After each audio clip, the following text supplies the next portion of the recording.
US President Donald Trump has said he will allow 2 weeks for diplomacy before deciding whether to launch a strike in Iran.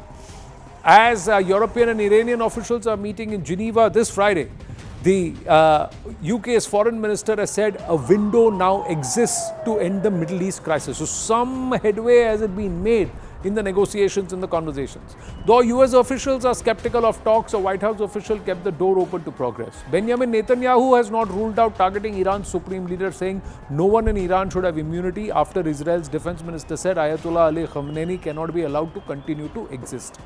Now the war is escalating. Sirens are sounding in parts of Israel as Iran has launched another round of ballistic missile strikes. Now, as tensions continue to flare between Israel and Iran, and Washington ponders over a potential military action against the Islamic Republic, one of the US's most secretive aircraft quietly entered the skies above the US capital, the Doomsday Plane. That's the Boeing E-4B. It's not an ordinary aircraft, it's a military aircraft version of the Boeing 747-800. If there is a nuclear attack on the ground, then it can fly in the sky carrying America's top leaders. That is why this plane is also called the Flying Pentagon. The Doomsday Plane does not fly on normal days. That is why it is named as the Doomsday Plane. The last this was used was around 9/11. This plane can fly continuously for more than 11,000 kilometers. 112 passengers can be on board. The President of America, Defense Minister, top military leaders can travel anywhere safely in it. And it can also, if it cannot land, then mid-air refueling is possible with this aircraft. It can sustain nuclear radiation, and it can also operate as a command center. Now, let's get back to General Pandey, Zahak Tanveer and Dr. Ranganathan. This is also the day when the Russians have said a regime change in Iran is unimaginable and it will open up a Pandora's box. So, General Pandey, how do you see the next few days unfolding, okay. and what's the impact closer home to us? Anand, Ji. Yeah, okay. Anand, what is happening is that while everybody is looking for an escalation, but unfortunately the flux now which has happened, because both Israel and Iran have achieved their partial missions, right? Israel has achieved a partial mission success in terms of neutralizing, let's say 1.5 of 50% of its nuclear infrastructure which they wanted to target, and they have nearly assisted the top leadership of the military leadership of the Iranians. But like I have said previously, the Fordow thing remains probably intact, but then the capacity of nuclear enrichment which Iran wanted to develop in next about couple of months may get rolled out for some more time to happen. The problem what is happening is that everybody knows that Donald Trump doesn't have any stomach for more war fighting, and he was never a war fighter technically. He wanted to avoid, and he is now being egged on by the Israelis to partner in this entire thing, at least by giving those web platforms. And the Iranians know this squeamishness of Donald Trump, and they are going to push this gap wider and wider by talking for diplomatic impasse, and thereafter have an outreach to resolve that issue. They know they are in a bind. Their air defense is out and out finished.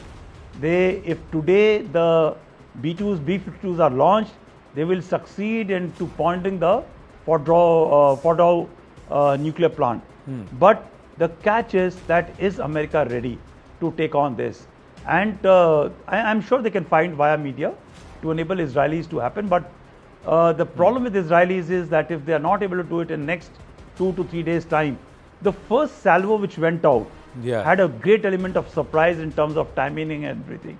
But here and on, the Iranians are going to be ready for an incoming assault, and it will be a little bit challenged. So this comes to a military environment.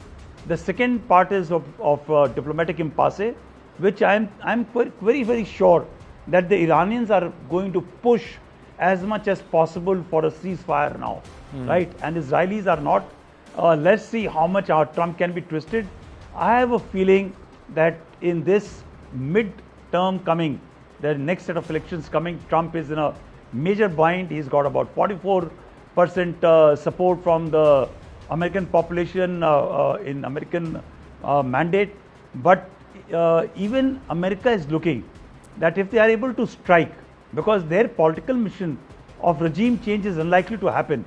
So in case they are able to strike at least at Fordo, this dip of about 5 to 6% will achieve him some degree of success. He needs to bind, but knowing Trump, what he says for 2 weeks, he may take a decision tomorrow. You may see a onslaught going today or tomorrow. If it doesn't happen a day or two, I don't think it is possible for Israelis or Americans to do anything thereafter. It is going to roll over to some other time next year or next to next year or whenever Israelis find time. Right? That is what I think. The off-ramp which Iran requires for its own public, they have achieved, because what has happened is nearly about 20 to 30% visible strikes by their missiles and drones have happened in Israel. So the Zionist is going to face the wrath of Iranian, is the element which he's got to prove to his own people and the Muslim Ummah in the world. So therefore he's got a very prestigious off-ramp which will happen for whatever punishment Iran has taken today.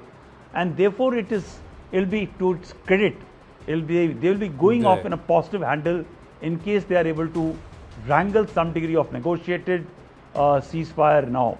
And rest, I can only just very quickly sum up that today Iran is alone.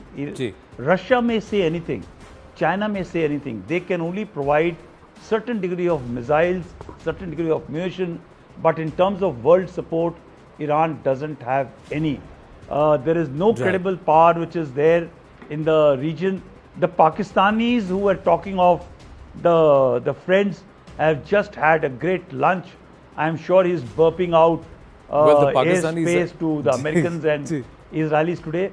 Well, the Pakistanis have been admonished by the Iranian ambassador to India also, because he's very clearly turned around and told the Pakistanis that any luncheon or anything in bed with the West is not going to go down well, and let's hope that Pakistan remains a friend of Iran. That's the message that's gone through clearly.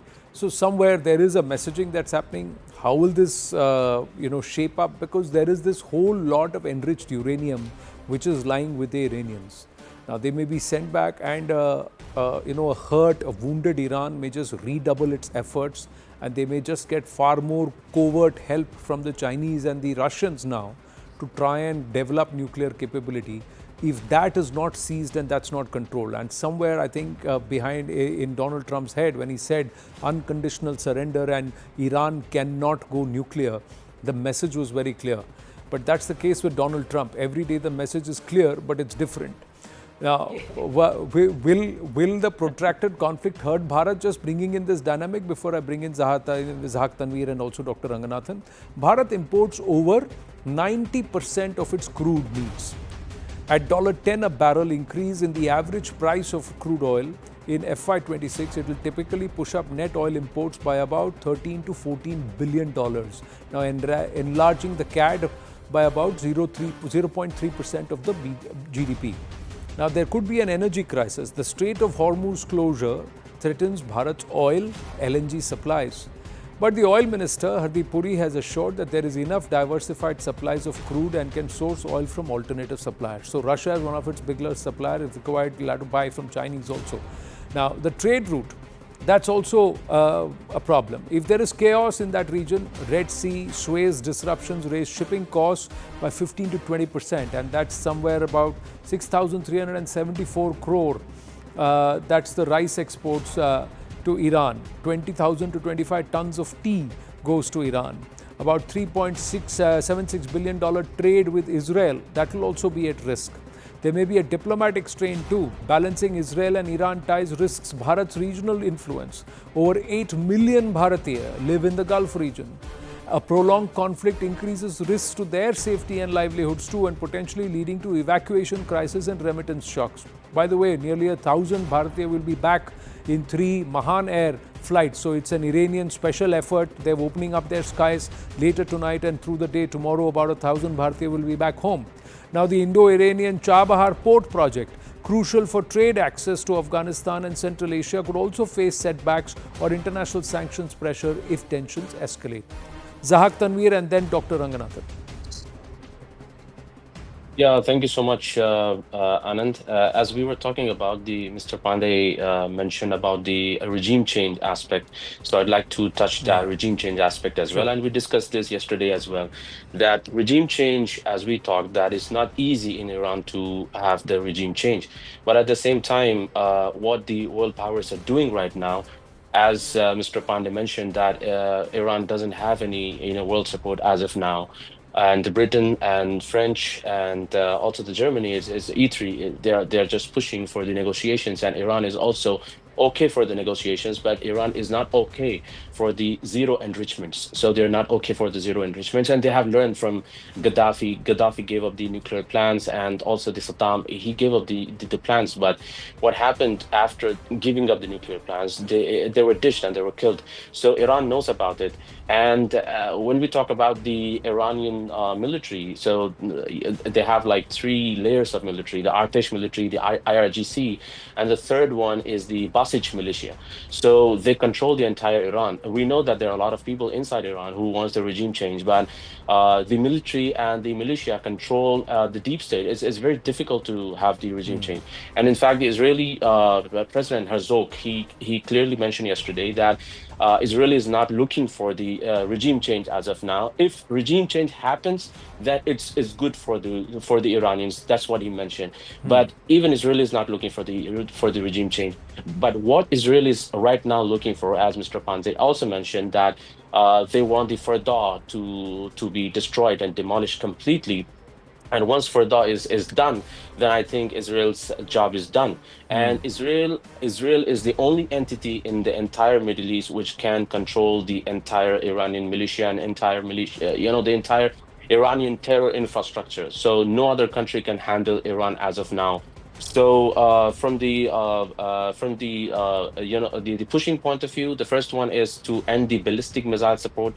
It's not only about the nuclear facilities, it's not about the nuclear enrichment. It's also about to end the advanced ballistic missiles program. Like the Iran has the MBBM and IRBM, intercontinental. So they have been supporting a lot of militias, especially the Hamas and Hezbollah and the Houthis in Yemen, and the half of the Iraqi militias. They have been supporting the half of the Iraqi militias.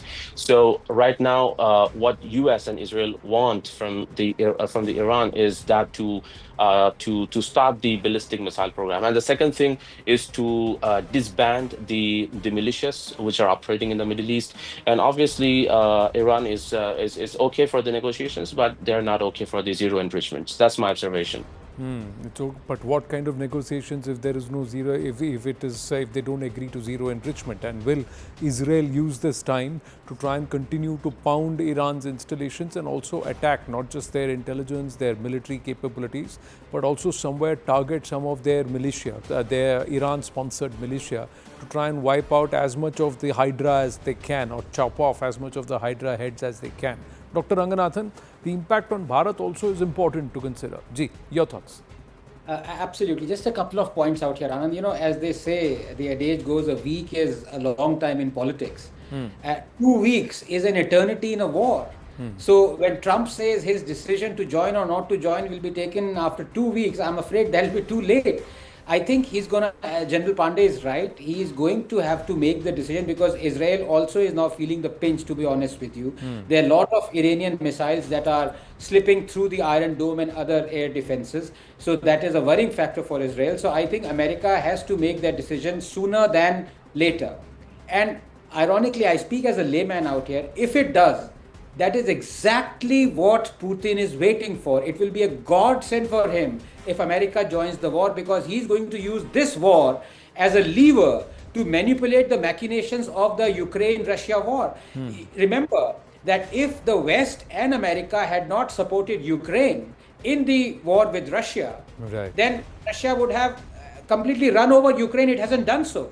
So Russia is going to supply Iran as much as it can to elongate the Iran-America-Iran-Israel war as long as possible. It is going to be a stalemate with terrible consequences for the rest of the world. You mentioned about the oil prices and other. The second very quick point, the democratic world is praying that a regime change doesn't happen because I can bet my bottom dollar every time America has tried to do a regime change, Yeah. after a few years, has to talk to the same people that it changed. You look at Afghanistan, Yeah. when it orchestrated, now it is talking to the Taliban. You look at Syria. I mean, for heaven's sake, the president had a $10 billion bounty on his head. And a week ago, he shook hands with President Trump. You look at Libya, you look at every other country that America has orchestrated a regime change, it has gone to the dogs, and the same regime has returned. So, who knows if America orchestrates a regime change in Iran, it would be talking to Khamenei after 3 or 4 years. So, that is obviously out of the question. As far as India is concerned, let's be very honest about it. We are ruled by a lot of conglomerate where it is very difficult to put one foot wherever you might do in, sorry to use the word dog. The fact of the matter is, as you correctly put it, we need oil, we need resources, we need Iran. Iran was a friend. In the last 3 or 4 years, something has happened that Iran has moved away from this so-called cast iron friendship. You remember the very unsavory statements of Khamenei as far as Kashmir was concerned, repeated statements talking about the freedom movement of the Kashmiris out there, oppressed Kashmiris, Yes. Muslim world. So both Turkey and Iran try to manipulate their relations with non-friendly or non-overtly friendly countries with this Muslim brotherhood question. And India always gets trapped. I think the time has come for us to openly say either you are with us or you are against us. This walking on thin ice for us is no longer going to matter. That is what my assessment is. No, very well put and very insightful. Different perspectives, not in disagreement, but also presenting a different facet to this entire conflict. Last word with General Pandey. Yes, sir. We'll wind up after that. So, Anand, I think this worry about Hormuz being closed is slightly unnecessary, because I feel that any trade route which Iranians go close will have major ramifications for the Iranians. Any lesson, if you want to learn from the Cold War after Doklam or Galwan, which happened between India and China, or between Ukraine and Russia, that any prolonged conflict, you need to continue the life of trade as is possible, as much as possible. Like Russia is thriving and surviving only because they have allowed the trade to continue, and Iranians possibly understand the moment they close Hormuz, while there will be a jump in prices all over the place, but everybody, who will earn the most? The Russians will earn the most, right? Yeah. So we have to see in this whole cycle that while one enemy of America or Israel is going to get less benefit, there is another one which is going to thrive on it. So there's a cycle, and I don't think Iranians are going to close down. Right. Second is in our relationship with Iran. While there has been a challenge because of certain reasons in last few years, but our relationship with Iran, in spite of their public nuances against Kashmir and everything, remains at the diplomatic level very, very cordial. So they will reach out and assist India, because there are other layers of connection. We've got a large number of Shia population with us. It's a Shia country per se. Right. I don't want to get into more details, but the fact is there is a huge relationship which continues to go between India and this thing, and India cannot compromise its autonomy for Israel or Iran. Right. It will have to continue to go very deftly between the two. It just can't let go of Iran, because we have got very, very significant problems on our hand. Right. In case we let go of Iran, our entire connection to the West and to the Central Asian Republic, which takes off from Chawar and other routes, it will be compromised. So that, I think, is one angle which we have to look at it. Thank you. Yeah. Brilliantly articulated there, gentlemen. Always taking the right stand in the interest of our viewers and also the nation. Thank you so much for joining us here on this Friday edition. Thank you.